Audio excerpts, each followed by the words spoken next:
پورا نہیں ہوتا کہ ہم بھاگ کھڑے ہوتے ہیں. جیسے وہ کبھی آپ نے ٹیلی ویژن پر نماز دیکھی ہوگی، حرم سے نماز آتی ہے جو، کبھی اگر آپ نے غور کیا ہو، میں عام طور پہ فجر کی نماز دیکھتی ہوں تو اس میں ہوتا کیا ہے، جن لوگوں نے حجر اسود کو بوسہ دینا ہوتا ہے نا، ابھی امام السلام علیکم ورحمۃ اللہ کر رہا ہوتا ہے اور وہ جلدی سے کر کے دوڑ رہے ہوتے ہیں کہ ہم پہلے پہنچ جائیں، اور وہ جو پیچھے مکبر ہوتا ہے وہ تو ابھی اس کے سلام تو چل ہی رہے ہوتے ہیں اور لوگ پہنچ چکے ہوتے ہیں وہاں.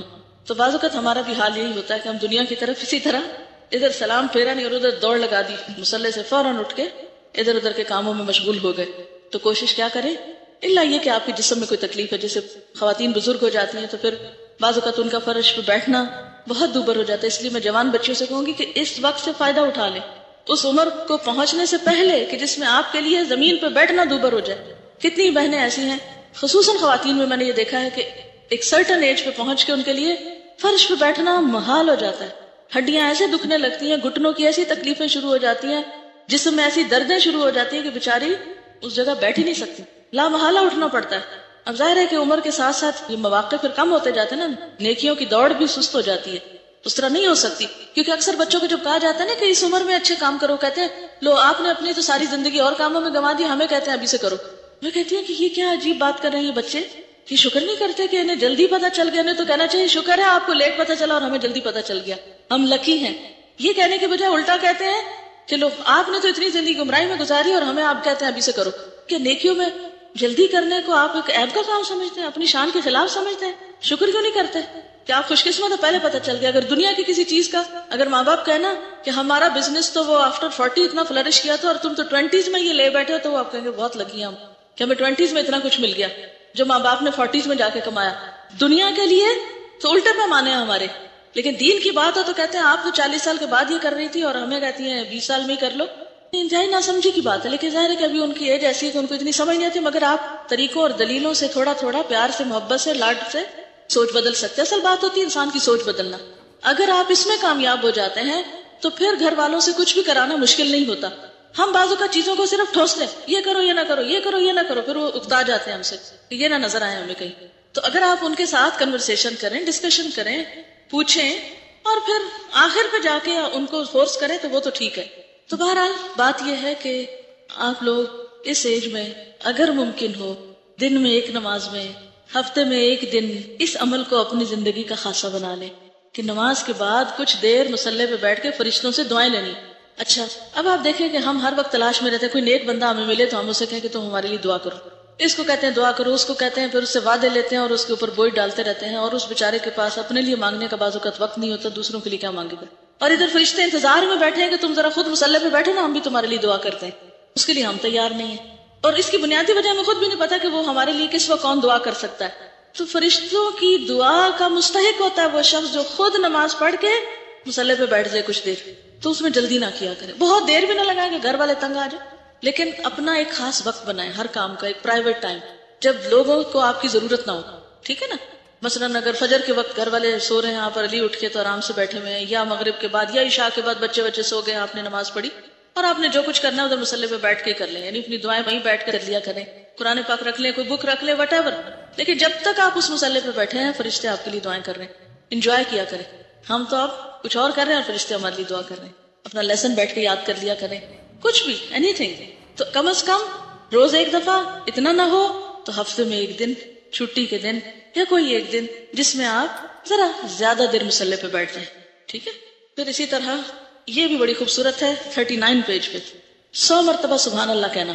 عن ابی ہریرہ رضی اللہ عنہ ان رسول اللہ صلی اللہ علیہ وسلم قال من قال سبحان اللہ وبحمدہ فی یوم 100 مرۃ حطت خطایاہ وان کانت مثل زبد البحر. یہ بھی بخاری کی روایت. حضرت ابو ہریرہ رضی اللہ تعالی عنہ سے روایت ہے کہ رسول اللہ صلی اللہ علیہ وسلم نے فرمایا، جو شخص دن میں 100 مرتبہ سبحان اللہ و بحمدہ کہے اس کے گناہ مٹا دیے جاتے ہیں، خواہ وہ سمندر کی جھاگ کے برابر ہی کیوں نہ ہو. اور سمندر کی جھاگ کے چھوٹے چھوٹے گناہ، جیسے آپ صلی اللہ علیہ وسلم نے حضرت عائشہ سے فرمایا تھا نا، عائشہ چھوٹے چھوٹے گناہوں سے بچتی رہنا، ورنہ وہ کیا کرتے ہیں، وہ ایک ڈھیر بن کے جلا ڈالتے ہیں، یعنی زیادہ ہلاکت خیز ہو جاتے ہیں. بڑا گناہ تو ایک ہی بڑا نا، لیکن چھوٹے چھوٹے مل کے اس سے بھی بڑے ہو جاتے ہیں. ٹھیک ہے نا؟ قطرہ قطرہ دریا ہو جاتا ہے. تو یہ جو سمندر کی جھاگ والی بات آتی تو میرے سامنے وہی ایک پکچر آ جاتی ہے کہ چھوٹے چھوٹے چھوٹے چھوٹے گناہ ڈھیر لگ گیا ان کا، جن کو ہم نے حقیر سمجھا وہ ایک بہت بڑی کوانٹٹی بن گئے. ایسے چھوٹے چھوٹے گناہوں کی معافی کے لیے اللہ کی حمد و ثنا. پھر آپ دیکھیں تسبیح جو ہے یہ کتنی بہترین چیز ہے. لیکن مشکل پتہ ہے کیا ہے؟ بات یہ ہے کہ دیکھنے کو یہ عمل بہت چھوٹا لگتا ہے اور آپ کہتے لو یہ کیا مشکل ہے، یہ تو میں آرام سے ہی کر سکتا ہوں. لیکن اصل بات یہ ہے کہ یہ اتنے آرام سے نہیں ہوتا. اصل مشکل پابندی ہے، روزانہ کرنا. صبح شام کی دعاؤں میں بھی یہ عمل لکھا ہوا ہے. کتابیں آپ کے پاس ہیں، کتنے لوگ اب تک کرتے ہیں؟ کتابیں تو سب کے پاس لیکن فیو ہینڈز ہیں، سارے نہیں ہیں. 100% نہیں کر رہے آپ لوگ. کتنا آسان عمل ہے لیکن 100% نہیں ہو رہا. میں چاہتی ہوں کہ یہ عمل آپ سب میں ہونا چاہیے، کوئی مشکل نہیں. اگر آپ ایک دن بیٹھ کے سبحان اللہ و بحمدہ سبحان اللہ و بحمدہ کو 100 دفعہ گنے تو 2-3 منٹ سے زیادہ نہیں لگتے. تو 24 گھنٹوں میں 2-3 منٹ نہیں اپنے گناہ معاف کرانے کے لیے. اس کا طریقہ کیا ہے؟ میں نے اس کا کیا حل نکالا ہے کہ جب میں اپنے گھر سے نکلتی ہوں اپنے پڑھانے کی جگہ پر جانے کے لیے یا آفس جانے کے لیے، تو میں بیٹھتے ہی ایک اور کام کرتی ہوں. آپ کو پتہ نا سواری پہ نفل پڑھ سکتے ہیں، تو چونکہ ٹائم کم ہوتا ہے تو عام طور پر میں گھر سے نکلتے ہی سبحان الذی سخر لنا اور وہ گھر سے نکلنے کی دعائیں پڑھ لیتی ہوں. اور جو ہی گاڑی قبلے کی طرف مڑتی ہے تو میں اللہ اکبر کر کے 2 نفل شروع کر دیتی ہوں. ایک تو یہ ہے کہ نبی صلی اللہ علیہ وسلم کی سنت کی پیروی ہو جاتی ہے کیونکہ آپ سواری پر بھی نفل پڑھتے تھے. ٹھیک ہے. دوسرا یہ ہے کہ عام طور پر ہمارے اوپر اتنے فرائض اور ذمہ داریاں ہیں کہ نفل پڑھنے کا ٹائم کم ملتا ہے. تو ایسے اوقات کو انسان استعمال کر سکتا ہے. اللہ ہی کہ آپ کو ڈرائیو کر رہے ہیں پھر تو نہیں ہو سکتا نا، کیونکہ مشکل ہے. لیکن اگر آپ کہیں بھی ہیں تو جس پوزیشن پہ بیٹھے ہیں آپ بیٹھ کے آرام سے نیچے ہو کے پڑھ سکتے ہیں. اچھا، پھر تیسری بات یہ ہے کہ جو ہی نفل ختم ہوتے ہیں تو میں تسبیح لے کے یہ تسبیح پوری کر لیتی ہوں. بعض اوقات اتنی دیر میں وہ جگہ آ جاتی ہے جہاں اترنا ہوتا ہے تو میں اس وقت تک اپنے کمرے میں نہیں داخل ہوتی جب تک میری تسبیح ختم نہ ہو جائے. تو اس طرح سفر جو ہے وہ الحمدللہ بہت اچھا گزر جاتا ہے اور وہ دن کا ایک وظیفہ ہو جاتا ہے. عمل کب چھٹتا ہے؟ جب سفر میں، یعنی اس طرح کے سفر میں ہوتی ہوں کہ ابھی اس وقت یہاں ہوں اور ابھی وہاں ہوں اور ابھی کوئی آ گیا اور ابھی فون آ گیا تو پھر گڑبڑ ہو جاتی ہے. پھر میں بیچ بیچ میں پڑھتی رہتی ہوں مگر وہ جو ایک پابندی ہوتی ہے وہ چھٹتی ہے. تو آپ لوگ اس وقت اس سال میں اپنی عادت کچھ اس طرح بنا لیں کہ مثلاً آپ اسی طرح عمل کر سکتے ہیں. آپ گھر سے نکلیں اس وقت، یا اگر آپ ہاسٹل کے اوپر سے آ رہے ہیں تو اس وقت میں آپ کر سکتے ہیں. اترتے ہوئے سیڑھیاں تو ویسے ہی سبحان اللہ پڑھنا ہی ہوتا ہے، اس وقت میں پڑھ سکتے ہیں. یا پھر یہ ہے کہ آپ تھوڑا سا ادھر ادھر گھوم کے اپنی تسبیح پوری کر لیں. یا یہ کہ کلاس میں آ کے بیٹھے ہیں اور ابھی لوگ آ رہے ہیں یا آپ رک کے چل رہے ہیں تو اس وقت میں پورا کر لیں. لیکن جب تک آپ اس عمل کو کسی چیز سے گرا نہیں لگائیں گے نا تو آپ کی پابندی نہیں ہوگی. اور اگر پابندی نہیں ہوگی تو پھر آپ اس سے فائدہ نہیں اٹھا سکتے. تو کوئی ایسا ٹائم جس میں آپ سوچیں کہ یہ کام تو میں روز ہی کرتی ہوں، مثلا آپ گھر میں روز برتن دھوتے ہیں تو آپ اس میں ٹائم دیکھ لیں 2-3 منٹ میں پورا ہو جاتا ہے تو ٹھیک ہے. نہ بھی گنے تو 100 سے زیادہ بھی ہو سکتا ہے، اس سے کیا نقصان ہے. یعنی ایک دن آپ بیٹھ کے ٹائمنگ کر لیں. پھر تسبیح نہ بھی اٹھائیں تو اتنے ٹائم تک آپ وہ تسبیح پڑھ کے بھی اس ثواب کو انشاءاللہ پہنچ جائیں گے. ایک اور حدیث ہے اسی سے ملتی جلتی. عن ابی ہریرہ رضی اللہ عنہ قال قال رسول اللہ صلی اللہ علیہ وسلم کلمتان حبیبتان الی الرحمن خفیفتان علی اللسان ثقیلتان فی المیزان سبحان اللہ و بحمدہ سبحان اللہ العظیم. حضرت ابو ہریرہ رضی اللہ تعالی عنہ کہتے ہیں کہ رسول اللہ صلی اللہ علیہ وسلم نے فرمایا 2 کلمے ایسے ہیں جو رحمان کو بہت پیارے ہیں، زبان پر بہت ہلکے ہیں اور ترازو میں بہت بھاری ہیں، اور وہ یہ ہیں سبحان اللہ و بحمدہ سبحان اللہ العظیم. اب یہ جو پچھلا ہے یہ تو بہت ہی مختصر ہے، سبحان اللہ و بحمدہ سبحان اللہ و بحمدہ، لیکن یہ ذرا سا اس سے طویل ہے. تو آپ ان دونوں میں سے کوئی بھی اختیار کر سکتے ہیں. اگر آپ یہ پڑھیں گے سبحان اللہ و بحمدہ سبحان اللہ العظیم تو زیادہ فائدہ ہے، لیکن اگر آپ یہ نہ کر سکے تو کم از کم آدھا والا ضرور کر لیں. اور یہ سب سے بڑی بات ہے نا کہ میزان میں بہت بھاری ہے، تو یہ اس اعتبار سے بھی آپ کو فائدہ دیں گے. اسی طرح ذکر میں ایک اور بڑی ہی بہترین چیز ہے، خاص طور پر ان لوگوں کے لیے جن کو شیطانی وسوسے بہت زیادہ آتے ہیں. کچھ لوگ بہت اس چیز کی شکایت کرتے ہیں کہ ہمیں شیطانی وسوسے بہت آتے ہیں، یا ہم مستقل مزاجی اختیار نہیں کر سکتے، یا ہم بھولتے بہت ہیں، یا وغیرہ وغیرہ. تو یہ جو کلمہ ہے یہ شیطان سے بچانے والا ہے. حضرت ابو ہریرہ رضی اللہ تعالی عنہ سے روایت ہے ان رسول اللہ صلی اللہ علیہ وسلم قال من قال لا الہ الا اللہ وحدہ لا شریک لہ لہ الملک ولہ الحمد وهو على كل شيء قدیر في يوم 100 مرة كانت له عدل 10 رقاب وكتب له 100 حسنة ومحيت عنه 100 سيئة وكانت له حرزا من الشيطان يومه ذلك حتى يمسي ولم يأت أحد بأفضل مما جاء إلا رجل عمل أكثر منه. رسول اللہ صلی اللہ علیہ وسلم نے فرمایا جو کوئی لا الہ الا اللہ وحدہ لا شریک لہ لہ الملک ولہ الحمد وہو علی کل شیء قدیر ایک دن میں 100 بار کہے تو یہ اس کے لیے 10 گردنوں کے آزاد کرنے کے برابر ہوگا.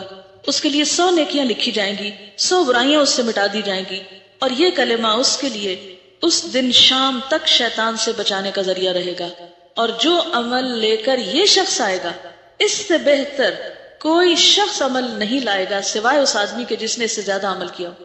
اور اگین پھر وہی بات ہے کہ کس کے پاس وقت ہے کہ 100 دفعہ یہ پڑھے؟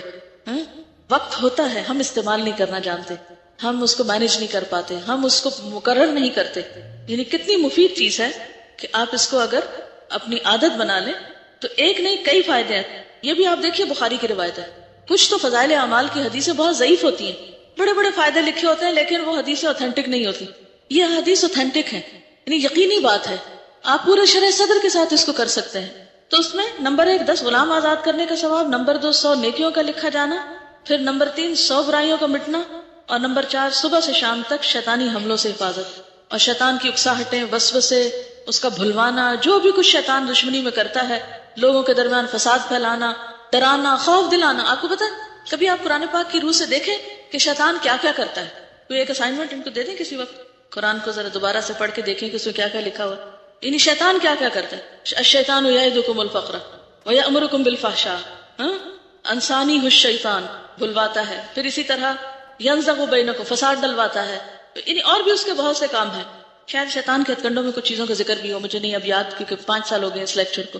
تو اینی ہاؤ اب شیطان کے جتنے بھی وار ہیں ان سارے واروں سے یہ کلمہ آپ کو انشاءاللہ محفوظ رکھے گا، یعنی آپ کے اندر ایک ایمان کی ایسی طاقت ہوگی شیطان آپ کے اوپر آ نہیں سکتا۔ اور یہ جو لوگ یہ شکایت کرتے ہیں ان کو جن چمٹے میں اور معلوم نہیں کون کون ان کے پاس آتا ہے اور جاتا ہے، ان سب کو بھی اس سے خلاصی ہو سکتی ہے۔ یعنی جو اس قسم کی گفتگو فرمائے ان کو بھی یہ نسخہ بتایا کریں کہ آپ یہ عمل کریں اور پھر بتائیں، کیونکہ نبی صلی اللہ علیہ وسلم کی بات سے بڑھ کر سچی بات کس کی ہو سکتی ہے؟ اچھا جناب، اگر یہ 100 دفعہ نہ کہہ سکیں تو کم از کم 10 دفعہ کہہ لیا کریں، کیونکہ 45 پیج پر آخر میں یہ حدیث دیکھیے، حضرت ابو ایوب انصاری رضی اللہ تعالی عنہ نبی صلی اللہ علیہ وسلم سے روایت کرتے ہیں، من قال لا الہ الا اللہ وحدہ لا شریک لہ لہ الملک ولہ الحمد وہو علی کل شیء قدیر 10 مرار کان کمن اعتق 4 انفس من ولد اسماعیل۔ یہ صحیح مسلم کی روایت ہے، جو شخص 10 مرتبہ یہ کلمہ کہے لا الہ الا اللہ وحدہ لا شریک لہ لہ الملک ولہ الحمد وہو علی کل شیء قدیر، وہ اس شخص کی طرح ہوگا جس نے اسماعیل علیہ السلام کی اولاد سے 4 شخص آزاد کیے۔ یعنی اس کا صرف اتنا فائدہ ہے اگر 10 دفعہ پڑھے، لیکن اگر آپ کسی بھی طرح اپنے آپ کو پابند کر سکیں، اور اس ایج میں تو آپ کے اوپر کوئی بہت بڑے مسئلے مسائل نہیں ہیں، گھر جاتے وقت واپسی پہ اگر آپ یہ باندھ لیں، ایک تسبیح کر لیں، آتے وقت سبحان اللہ و بحمدہ کر لیں، اور جاتے وقت لا الہ الا اللہ وحدہ کی کر لیں، اور اگر ایک دن آپ ٹائمنگ کر لیں، مثلا آپ خود ڈرائیونگ کر رہے ہیں تو آپ کو پتا ہوگا اتنے منٹ میں گھر آتا ہے اور اتنے منٹ میں پڑھ کے یہ کلمہ 100 دفعہ ہو جاتا ہے، تو پھر بھی اس سے آپ کو فائدہ ہوگا۔ اسی طرح نماز کے بعد جو تسبیحات پڑھی جاتی ہیں اس میں 33 مرتبہ سبحان اللہ، 33 مرتبہ الحمدللہ، 33 مرتبہ اللہ اکبر کہنا، اور 100 کی تعداد پوری کرنے کے لیے لا الہ الا اللہ وحدہ لا شریک لہ لہ الملک ولہ الحمد وہو علی کل شیء قدیر پڑھنا۔ اس کی ساری خطائیں معاف کر دی جائیں گی، اگرچہ وہ سمندر کی جھاگ کے برابر ہی کیوں نہ۔ اب آپ دیکھیں کتنی آپشنز آپ کو دی جا رہی ہیں، آپ ایک کام کر لیں، وہ نہیں کر سکے دوسرا کر لیں، وہ نہیں کر سکے تیسرا کر لیں، لیکن کچھ نہ کچھ تو کریں۔ خوش قسمت ہے وہ جن کو یہ سب کرنے کی توفیق ہو جائے، کیونکہ یہ توفیق کی بات ہے، مشکل نہیں ہے، بہت ٹائم نہیں لگتا، ٹائم مینج کرنا خود سیکھیں، کیونکہ ذکر جو ہے وہ الذین یذکرون اللہ قیاما وقعودا وعلی جنوبہم، تینوں حالتوں میں کیا جا سکتا ہے، کھڑے بھی، بیٹھے بھی، لیٹے بھی۔ آپ کام کر رہے ہیں، آپ کچھ بنا رہے ہیں، صفائی کر رہے ہیں، کچھ بھی کرتے ہوئے آپ ذکر کر سکتے ہیں، صرف یہ ہے کہ آپ کو باندھنے کی اور پابندی کی ضرورت ہے۔ اور اس میں بھی میں نے خود دیکھا تھا 1.5 منٹ لگتا ہے یہ تسبیحات پڑھنے میں، اور ثواب کتنا زیادہ ہے۔ اور ایک اور بات یہ کہ آپ نے دیکھا ہوگا کہ نماز پڑھ کے جیسے آپ تھوڑا سا تھک جاتے ہیں نا، تو بیٹھ کے جب تسبیح کرتے ہیں تو آپ اس سے ایک طرح سے آرام بھی تھوڑا سا کر لیتے ہیں، یعنی نماز کے بعد فرض نماز آپ نے اچھی سے پڑھی اور پڑھنے کے بعد آپ تھوڑا سا فیل کرتے ہیں جیسے آپ you feel tired a little bit، یعنی فزیکلی، تو آپ یہ تسبیح پڑھ لیں تو پھر دعا کر لیں، تو اس سے آپ کو اور زیادہ اطمینان اور سکون نصیب ہوگا۔ اور اسی سے ملتی جلتی حدیثیں جو ہیں یہ مزید بھی موجود ہیں، یہ آپ کے خود پڑھنے کے لیے میں نے چھوڑ دی ہیں، اور اس میں خاص طور پر رات کے وقت سوتے وقت اگر یہ تسبیحات پڑھی جائیں، خصوصاً تھکاوٹ کے بعد، آپ بہت تھک گئے ہیں، آپ کو نیند نہیں آ رہی، آپ تسبیح پڑھنا شروع کریں، پوری ہونے سے پہلے ہی سو جائیں گے۔ میں نے اکثر ہی تجربہ کیا، ایسا سکون آتا ہے کہ پتہ نہیں چلتا کتنی پڑھی گئی اور کتنی نہیں۔ حضرت فاطمہ سے متعلق یہ حدیث ہے، ان کو تسبیحات فاطمہ بھی اسی وجہ سے کہا جاتا ہے۔ حضرت فاطمہ رضی اللہ تعالی عنہا نے یہ شکوہ کیا کہ چکی پیسنے سے ان کے ہاتھ پر نشان پڑ گیا ہے، اور وہ نبی صلی اللہ علیہ وسلم کے پاس ایک لونڈی مانگنے کے لیے آئیں۔ اتفاق سے نبی صلی اللہ علیہ وسلم نہ ملے تو انہوں نے حضرت عائشہ سے اپنے آنے کا مقصد بیان کیا اور چلی گئی۔ جب نبی صلی اللہ علیہ وسلم تشریف لائے تو حضرت عائشہ نے آپ سے حضرت فاطمہ کے آنے کا ذکر کیا۔ حضرت علی رضی اللہ تعالیٰ عنہ بیان کرتے ہیں کہ نبی صلی اللہ علیہ وسلم ہمارے پاس اس وقت تشریف لائے جب ہم اپنے بستروں پر سونے کے لیے جا چکے تھے۔ میں نے آپ کو دیکھ کر اٹھنا چاہا لیکن آپ نے فرمایا اٹھو نہیں، اپنی جگہ رہو۔ آپ تشریف لا کر ہم دونوں کے بیچ میں بیٹھ گئے۔ میں نے آپ کے پاؤں کی ٹھنڈک اپنے سینے میں محسوس کی۔ آپ نے فرمایا میں تم دونوں کو ایسی ترکیب نہ بتاؤں جو تمہارے لیے ایک خدمتگار سے بڑھ کر ہو۔ جب تم دونوں اپنی خوابگاہ میں اپنے بچھونوں پہ جانے لگو تو 33 بار اللہ اکبر کہو، 33 بار سبحان اللہ اور 33 بار الحمدللہ۔ یہ عمل تمہارے لیے ایک خدمتگار سے بڑھ کر ہوگا، یعنی کوئی خدمتگار تمہیں دبائے بیٹھ کے تو اس سے بہتر ہے کہ تم یہ تسبیحات پڑھ کر سو جاؤ۔ اچھا، اس میں 2-3 اور باتیں بھی پتہ چل رہی ہیں۔ نمبر 1، حضرت فاطمہ رضی اللہ تعالی عنہا کا اپنے ہاتھوں سے کام کرنا۔ نمبر 2، آپ صلی اللہ علیہ وسلم کے پاس جا کر والدین سے کسی چیز کی ڈیمانڈ کرنا، یعنی والدین سے سوال میں نہیں آتا، یعنی کسی اور سے جیسے آپ سوال کرتے تو معیوب ہے نا، لیکن والدین کے پاس جا کر اپنی حاجت آپ رکھ سکتے ہیں، پیغام بھی بھیج سکتے ہیں کہ مجھے اس چیز کی ضرورت ہے۔ اب بھی ہمارے یہاں بیٹیاں عام طور پر کچھ مشکل آتی ہے تو پیرنٹس کے پاس ہی جاتی ہے، تو اس کا بھی جواز ہے یہاں، کیونکہ آپ نے یہ نہیں کہا کیوں آئی تھی اور کیوں پوچھا اور یہ منع ہے، نہیں، یہ شدت نہیں ہے، بلکہ آپ صلی اللہ علیہ وسلم نے اس کا حل سوچا۔ اچھا، پھر یہ کہ جب آپ تشریف لائے تو وہ دونوں اٹھنے لگے۔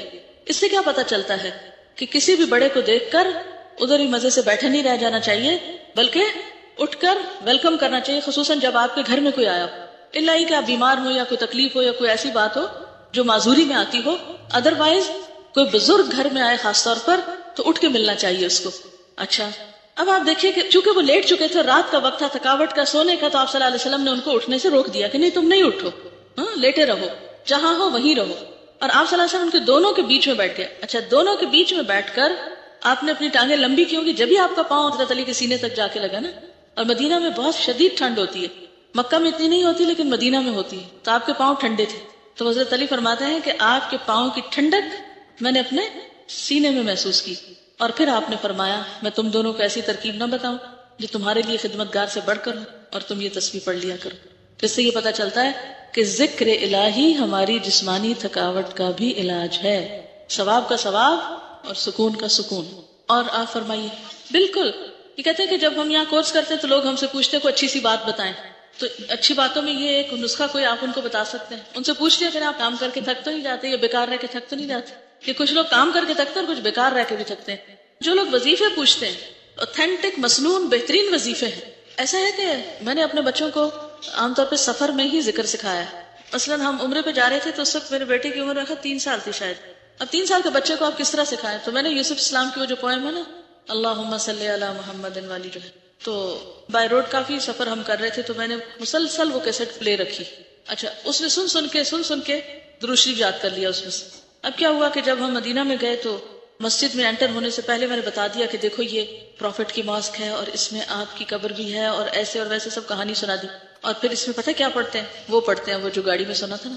اچھا، یقین کریں کہ جو دروازے سے وہ میری انگلی پکڑ کے انٹر ہوا، جب تک ہم وہاں نہیں پہنچے وہ درود شریف پڑھتا گیا، کیونکہ وہ سن کے اس کے کانوں کو اتنا لگ چکا تھا کہ اس کو پڑھانے میں بار بار کہنے کی ضرورت ہی پیش نہیں آئی۔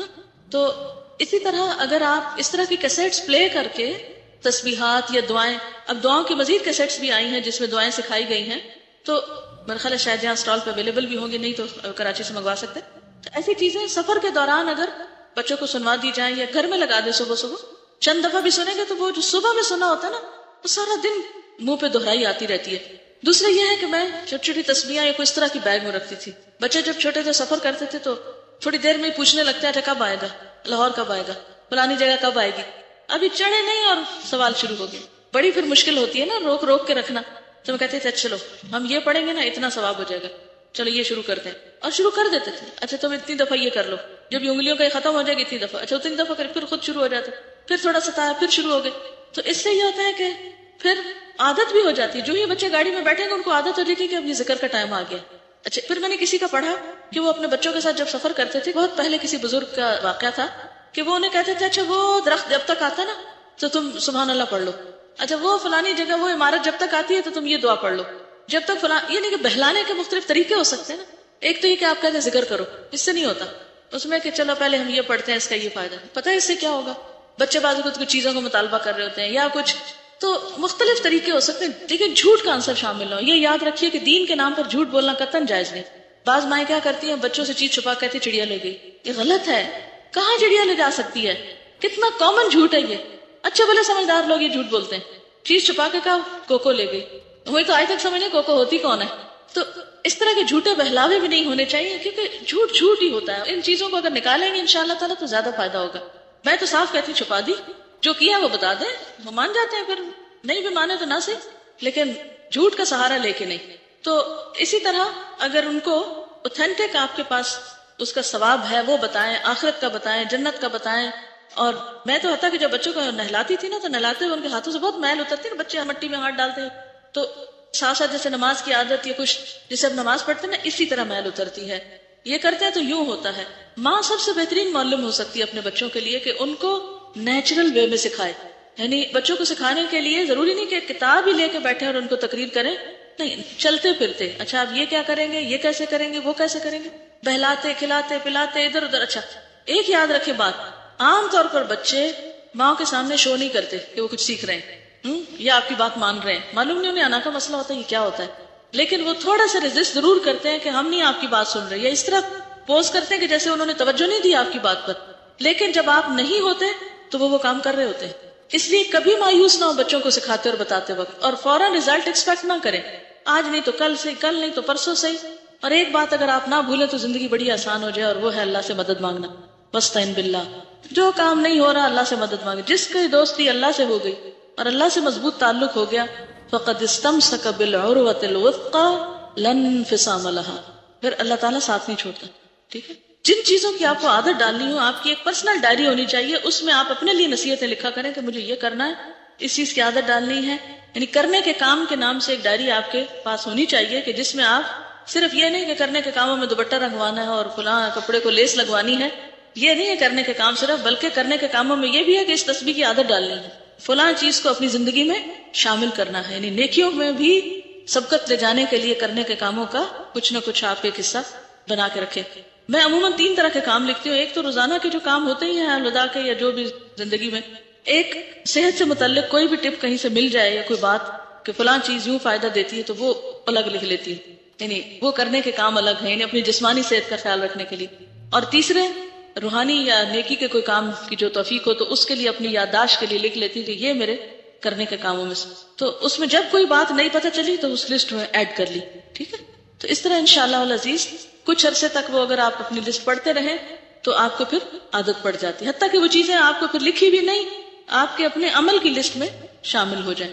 پھر بھی یہ ہوتا ہے پتہ کیا، میرے ساتھ تو بہت مشکل یہ ہے کہ مجھے ٹریول بہت کرنا پڑتا ہے، ایک جگہ کہیں ہوتی نہیں تو روٹین نہیں بن پاتی چیزوں کی. بناتی ہوں جب تک وہاں ہوتی ہوں ٹھیک رہتا ہے، جب ٹریول کرتی ہوں اب 10 دن کے لیے میں اپنے مقام سے نکلی ہوں، 10 دن کے بعد لوٹوں گی تو مجھے ساری چیزوں کا پھر ریمائنڈر چاہیے کہ میں کیا کیا کرتی تھی اور کون سی چیز میری سفر میں چھوٹ گئی. کیونکہ ایک حدیث میں آتا ہے کہ جب کوئی بندہ کسی بھی کام کی پابندی کرتا ہے تو بیماری اور سفر کی وجہ سے اگر وہ کام نہ کر سکے تو اللہ تعالیٰ اس کے نام اعمال میں وہ ایسے ہی پورا پورا لکھ دیتے ہیں وہ عمل. تو اس لحاظ سے مجھے اطمینان بھی ہوتا ہے کہ ٹھیک ہے اگر میں سفر میں کوئی چھوٹ بھی گیا تو وہ لکھا تو جا رہا ہے اگر گھر میں پابندی ہے اس چیز کی. لیکن ساتھ ہی یہ چیز بھی ہے کہ جب آپ دوبارہ گھر پہنچے تو پھر سفر کا تو وہ بونس ختم ہو گیا، اب تو آپ کو پھر سے وہ سب کچھ کرنا ہی کرنا ہے، تو آپ کو دوبارہ اپنی لسٹ پڑھنے کی ضرورت ہوتی ہے. تو ایک اپنی ڈائری اس طرح کی ضرور بنا چھوڑیں کہ جو آپ نے اس قرآن پڑھنے کے سال میں یا ویسے بھی زندگی میں اچھی عادتوں کے اپنے ساتھ عہد کیے ہیں ان کو آپ کہیں نہ کہیں جوٹ ڈاؤن کر لیں اور وقتاً فوقتاً اپنا دوبارہ جائزہ لیں کہ کہیں یہ عادت چھوٹ تو نہیں گئی مجھ سے، اور اگر کوئی چیز چھوٹ گئی ہو تو اس کو پھر دوبارہ اپنی عادت میں ڈال لیں. ٹھیک، کسی نے کہا جو ذکر دن میں 100 مرتبہ کرنے کو کہا گیا کہ وہ ایک ہی وقت میں لگاتار 100 مرتبہ کیا جائے یا وقفے سے بھی کیا جا سکتا ہے؟ وقفے سے بھی کیا جا سکتا ہے. بعض اوقات ایسا ہوتا ہے نا آپ نے ایک کام شروع کیا، سم ٹائم ایسا ہو جاتا ہے کہ میں جیسے اپنی گاڑی میں بیٹھی ہوں، میں نے شروع کیا ذکر، اتنے میں ٹیلی فون آ گیا. اب آپ دیکھیں کہ اگر کسی نے ٹیلی فون کیا تو ہو سکتا ہے اس میں بھی کوئی مسئلہ پوچھے مجھ سے تو میرا بہت ثواب جمع ہو جائے. کہتے ہیں نا دال علی الخیر کفاعلہ، نیکی کا رستہ بتانے والا جو ہے وہ ایسا ہی جیسا کرنے والا. تو اس لیے عام طور پر میں ٹیلی فون کال سے گھبراتی نہیں ہوں اگر میرے پاس وقت نہ ہو. جیسے اب کلاس میں بیٹھی ہوں تو اب تو میں اٹینڈ نہیں کر سکتی نا، تو میں کوشش کرتی ہوں کہ میکسیمم میں لوگوں کے سوالوں کے یا مسئلے مسائل کے جواب دے دوں. لیکن جب مصروفیت ہے تو پھر مصروفیت ہے، پھر نہیں بھی جواب دے سکتی. تو اس وقت پھر کیا ہوتا ہے کہ میں وہ تصویر روک کے پھر کیا کرتی ہوں، سوال کا جواب دیتی ہوں. اور اب کیا ہے کہ وہ کٹ گیا، بریک آ گئی. اب دوبارہ جب آپ ریزیوم کریں گے تو وقفہ تو آ گیا. بعض اوقات یہ بھی ہوتا ہے کہ کوئی ایسا کام پڑ جاتا ہے کہ آپ 5-10 منٹ کے بعد بھی نہیں شروع کر سکتے. ہو سکتا ہے آپ دوپہر میں پھر کریں، ہو سکتا ہے شام میں کریں. تو وقفہ پڑھنے سے حرج نہیں ہے اگر جان بوجھ کے نہ ٹال مٹول کی جائے. اور اگر جیسے لا الہ الا اللہ وحدہ لا شریک لہ ذرا لمبی ہے اور آپ کے پاس اتنا ٹائم کوئی نہیں ایک اسٹریچ میں نکل رہا، تو آپ یہ بھی کر سکتے ہیں کہ ہر نماز کے بعد یا مختلف اوقات میں دن میں 2 دفعہ پہ بانٹ لیں، 4 دفعہ پہ 25-25 کر کے بانٹ لیں، جیسے بھی سہولت ہو.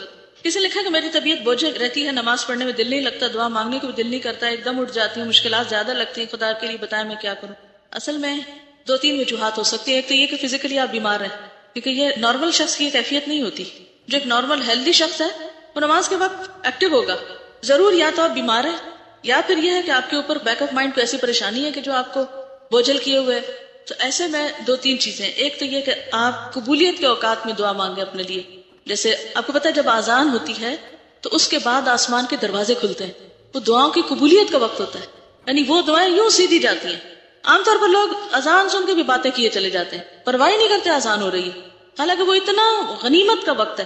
تو شکر کیا کریں، سب کام چھوڑ کے خاموش ہو جایا کریں، اذان کا جواب دے کے اپنے لیے خوب دعا کیا کریں. جو بھی آپ کی مشکل ہے، اپنی اس مشکل کے لیے بھی، اور اگر کوئی اور مشکل اس کا سبب ہے، ایک ہوتا ہے نا ظاہر سبب اور ایک ہوتا ہے پیچھے.